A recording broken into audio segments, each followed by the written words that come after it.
अध्याय 5। चित्रकूट में भरत। भरत केकय राज्य में थे, अपने ननिहाल में। अयोध्या की घटनाओं से सर्वथा अनभिज्ञ, लेकिन वे चिंतित थे। उन्होंने एक सपना देखा था, पर उसका अर्थ पूरी तरह नहीं समझ पा रहे थे। संगी साथियों के साथ बातचीत में उन्होंने कहा, मैं नहीं जानता कि उसका क्या अर्थ है, पर सपने से मुझे डर लगने लगा है। मैंने देखा कि समुद्र सूख गया है, चंद्रमा धरती पर गिर पड़े हैं, वृक्ष सूख गए हैं। एक राक्षसी पिता को खींचकर ले जा रही है। वे रथ पर बैठे हैं, रथ गधे खींच रहे हैं। जिस समय भरत मित्रों को अपना सपना सुना रहे थे, ठीक उसी समय अयोध्या के घुड़सवार दूत वहां पहुंचे।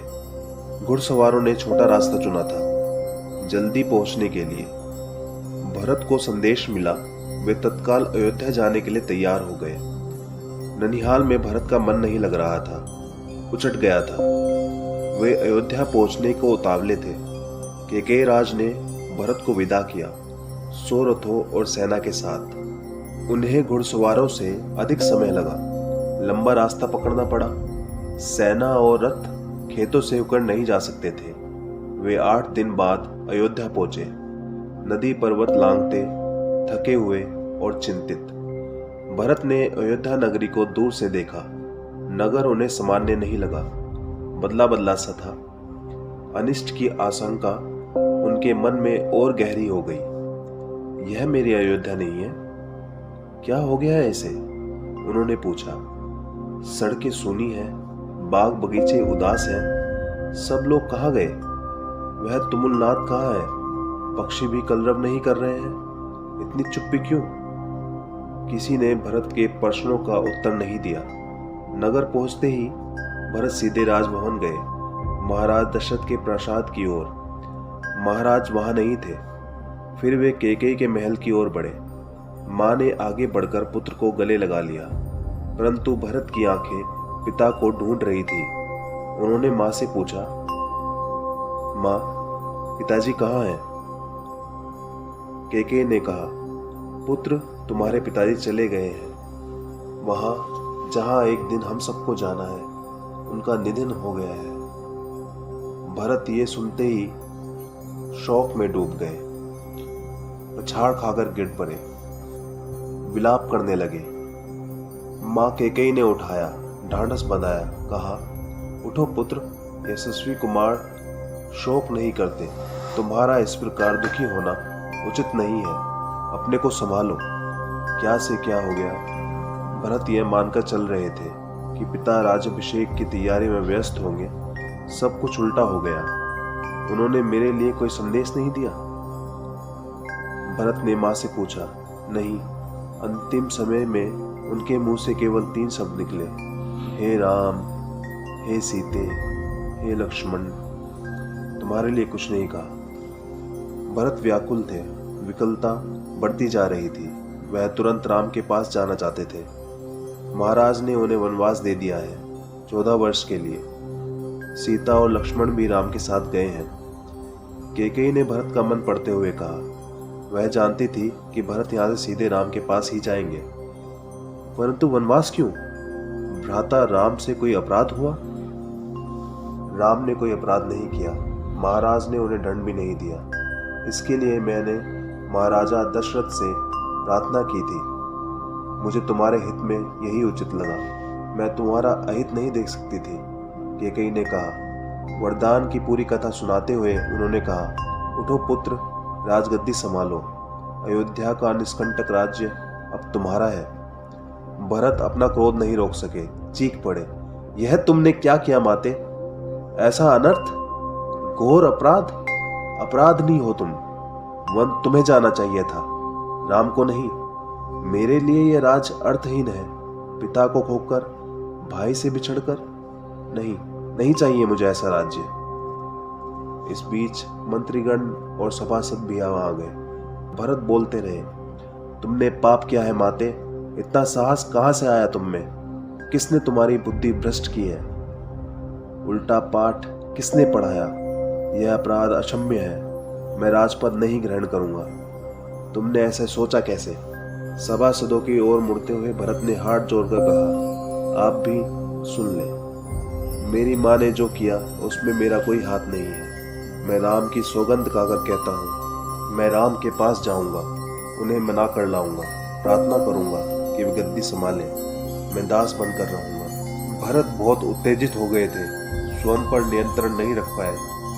बोलते बोलते उनकी सांस उखड़ने लगी, वे चकराकर धरती पर गिर पड़े। सुध-बुध लौटी तो भरत रानी कौशल्या के महल की ओर चल पड़े। उनसे लिपटकर बच्चों की तरफ बिलख कर रोए, उनके चरणों में गिर पड़े। कौशल्या आहत थी। उन्होंने कहा, पुत्र, तुम्हारी मनोकामना पूरी हुई, तुम जो चाहते थे हो गया। राम अब जंगल में है, अयोध्या का राज तुम्हारा है। मुझे बस एक दुख है, कैकेयी ने राज लेने का जो तरीका अपनाया वह अनुचित था, निर्मम था। तुम राज करो पुत्र, पर मुझ पर एक दया करो, मुझे मेरे राम के पास भिजवा दो। भरत ने रानी कौशल्या से क्षमा मांगी, सफाई दी, रानी कैकेयी के व्यवहार पर ग्लानि व्यक्त की। कहा, राम मेरे प्रिय अग्रज है, मैं उनका अहित सोच भी नहीं सकता, मैं निरपराध हूँ। कौशल्या ने भरत को क्षमा कर दिया, उन्हें गले से लगा लिया। भरत सारी रात फूट फूट कर रोते रहे। सुबह शत्रुघ्न को पता चला कि कैकेयी के कान किसने भरे। मंथरा अयोध्या के घटनाक्रम से घबरा गई थी, छिप गई। कुछ दिनों से उसे किसी ने नहीं देखा। भरत और शत्रुघ्न राम को वापस लाने पर मंत्रणा कर रहे थे, तभी शत्रुघ्न की दृष्टि बचकर निकलती मंथरा पर पड़ी। उन्होंने लपक कर उसके बाल पकड़ लिए, खींचते हुए भरत के सामने लाए, भरत को दासी की भूमिका बताई।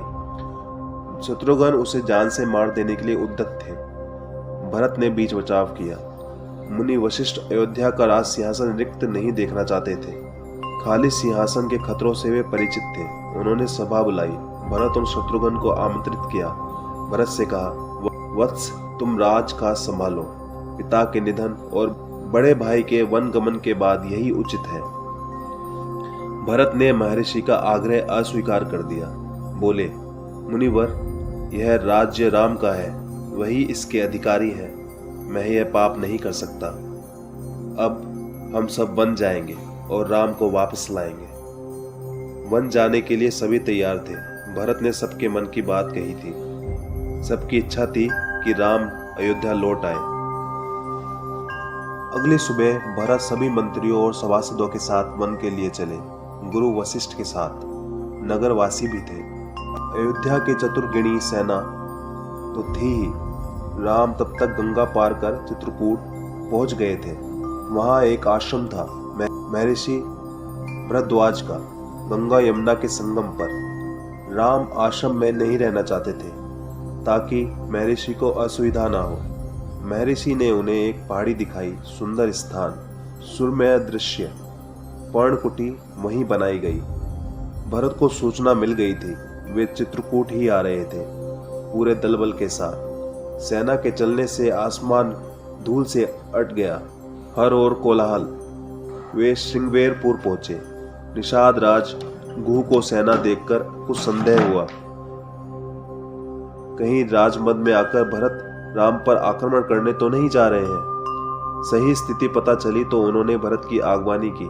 गंगा पार करने के लिए देखते देखते 500 नावें जुटा दी। रास्ते में मुनि भरद्वाज का आश्रम पड़ा। उन्होंने भरत को राम का समाचार दिया। वह मार्ग दिखाया जिधर से राम गए, वह पहाड़ी दिखाई जहां राम ने पर्णकुटी बनाई।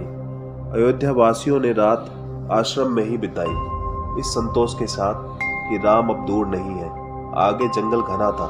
सेना चली तो वन में खलबली मच गई। जानवर इधर उधर भागने लगे। पक्षियों ने अपना बसेरा छोड़ दिया। छोटी वनस्पतियां सेना के पांव तले कुचल गई। बड़े वृक्ष थरथरा उठे। राम और सीता पर्णकुटी में थे। लक्ष्मण पहरा दे रहे थे। कोलाहल उन्होंने भी सुना। वे एक ऊंचे पेड़ पर चढ़ गए देखने के लिए कि क्या मामला है। लक्ष्मण ने देखा कि विराट सेना चली आ रही है। सेना का ध्वज जाना पहचाना था, अयोध्या की सेना थी। वे उत्तर की ओर से आगे बढ़ रहे थे। लक्ष्मण ने पेड़ से ही चीख कर कहा, भैया, भरत सेना के साथ इधर आ रहे हैं। लगता है वे हमें मार डालना चाहते हैं ताकि एक छत्र राज कर सकें। राम कुटी से बाहर आए। उन्होंने लक्ष्मण को समझाया, भरत हम पर हमला नहीं करेगा, कभी नहीं। वह हम लोगों से भेंट करने आ रहा होगा। राम ने कहा, भेंट के लिए सेना के साथ आने का क्या औचित्य? दो भाइयों के मिलन में सेना का क्या काम? लक्ष्मण आश्वस्त नहीं थे। वे सेना पर आक्रमण करना चाहते थे। राम ने उन्हें रोक दिया। वीर पुरुष धैर्य का साथ कभी नहीं छोड़ते। कुछ समय प्रतीक्षा करो, इस प्रकार उतावलापन उचित नहीं है। भरत ने सेना पहाड़ी के नीचे रोक दी। नगर वासियों से भी वहीं ठहरने को कहा। कोलाहल थम गया। उसकी जगह पुनः वन की नैसर्गिक शांति ने ले ली। भरत ने पहाड़ी को प्रणाम किया। शत्रुघ्न को साथ लेकर नंगे पांव ऊपर चढ़े। पांवों की गति अचानक बढ़ गई। भाई से मिलने की उत्कंठा में वे और प्रतीक्षा नहीं कर सकते थे। पहाड़ी पर दूर से उन्हें एक छवि दिखी। वह राम थे, शिला पर बैठे हुए। पास ही सीता और लक्ष्मण बैठे थे। भरत दौड़ पड़े, राम के चरणों में गिर पड़े। उनके मुंह से एक शब्द भी नहीं निकला। शत्रुघ्न ने भी राम की चरण वंदना की, बोले वे भी नहीं। उन्होंने दोनों को उठाकर सीने से लगा लिया। सबकी आंखों में आंसू थे। भरत साहस नहीं जुटा पा रहे थे बड़े भाई को यह सूचना देने का कि पिता दशरथ नहीं रहे। एक दुखद समाचार है भ्राता। बहुत कठिनाई से उन्होंने कहा, पिता दशरथ नहीं रहे। आपके आने के छठे दिन दुख में प्राण त्याग दिए। राम सन्न रह गए, शोक में डूब गए। राम को पता चला कि भरत के साथ केवल सेना नहीं आई है, नगरवासी आए हैं, गुरुजन है, माता है, कैकेयी भी। राम लक्ष्मण पहाड़ी से उतरकर उनसे भेंट करने आए। सबसे स्नेह से मिले। सीता को तपस्विनी के वेश में देखकर माताएं दुखी हुई। राम ने कैकेयी को प्रणाम किया सहज भाव से। कैकेयी मन ही मन पछता रही थी। अगले दिन भरत ने राम से राजग्रहण का आग्रह किया, समझाया, विनती की कि अयोध्या लौट चले। राम इसके लिए तैयार नहीं हुए। पिता की आज्ञा का पालन अनिवार्य है। पिता की मृत्यु के बाद मैं उनका वचन नहीं तोड़ सकता। भरत को राज का समझाया, कहा कि अब तुम ही गद्दी संभालो, यह पिता की आज्ञा है। राम भरत संवाद के समय मंत्री और सभासद वहां उपस्थित थे, मुनि वशिष्ठ भी। भरत बार बार राम से लौटने का आग्रह करते रहे। राम हर बार पूरी विनम्रता और दृढ़ता के साथ इसे अस्वीकार करते रहे। महर्षि वशिष्ठ ने कहा, राम, रघुकुल की परंपरा में राजा ज्येष्ठ पुत्र ही होता है। तुम्हें अयोध्या लौटकर अपना दायित्व निभाना चाहिए, इसी में कुल का मान है। राम ने बहुत संयत स्वर में कहा, चाहे चंद्रमा अपनी चमक छोड़ दे, सूर्य पानी की तरह ठंडा हो जाए, हिमालय शीतल ना रहे, समुद्र की मर्यादा भंग हो जाए, परंतु मैं पिता की आज्ञा से विरत नहीं हो सकता। मैं उन्हीं की आज्ञा से वन आया हूँ, उन्हीं की आज्ञा से भरत को राजगद्दी संभालनी चाहिए। राम किसी तरह लौटने को तैयार नहीं हुए। भरत के चेहरे पर निराशा के भाव थे। वे विफल हो गए थे राम को मनाने में। आप नहीं लौटेंगे तो मैं खाली हाथ नहीं जाऊंगा। आप मुझे अपनी खड़ाऊ दे दें, मैं 14 वर्ष उसी की आज्ञा से राजकाज चलाऊंगा। भरत का यह आग्रह राम ने स्वीकार किया, अपनी खड़ाऊ दे दी। भरत ने खड़ाऊ को माथे से लगाया और कहा, 14 वर्ष तक अयोध्या पर इन चरण पादुकाओं का शासन रहेगा। सबको प्रणाम कर राम ने उन्हें चित्रकूट से विदा किया। राम के चरण पादुकाओं को एक सुसज्जित हाथी पर रखा गया। प्रतिहारी उस पर चवर डुलाते रहे। अयोध्या पहुंचकर भरत ने पादुका पूजन किया। कहा, ये पादुकाएं राम की धरोहर हैं, मैं इनकी रक्षा करूंगा, इनकी गरिमा को आँच नहीं आने दूंगा। भरत अयोध्या में कभी नहीं रुके। तपस्वी के वस्त्र पहने और नंदीग्राम चले गए। जाते समय उन्होंने कहा, मेरी अब केवल एक इच्छा है, मैं इन पादुकाओं को उन चरणों में देखूं जहां इन्हें होना चाहिए। मैं राम के लौटने की प्रतीक्षा करूंगा 14 वर्ष।